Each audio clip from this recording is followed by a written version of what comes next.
आज चाहिँ हामी दुईजना दाजुभाइ मोहत्तरीको पर्सा भन्ने ठाउँसम्म हामीले लास पुऱ्याएर आयौँ र अहिले हामी ठ्याक्कै धरान फर्किँदै गरेको र यो चाहिँ सिन्धुलीको दुधौली भन्ने ठाउँमा छौँ हामी र यतापट्टि अगाडि यो देखिएको बाटो चाहिँ धरानतर्फ जाने बाटो र यतातिर चाहिँ यो चाहिँ काठमाडौँ जाने बाटो र दाइ अनि कस्तो लाग्यो तपाईँलाई हाम्रो धेरै पछिको हाम्रो यो यात्रामा?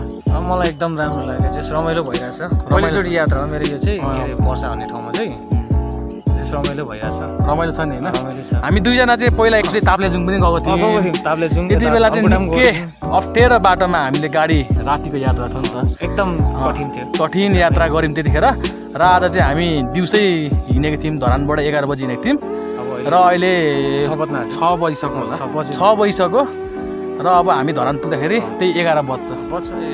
ल अब हामी पनि यहाँबाट ढिलो नगरिकन धरानतिर फर्किनेछौँ।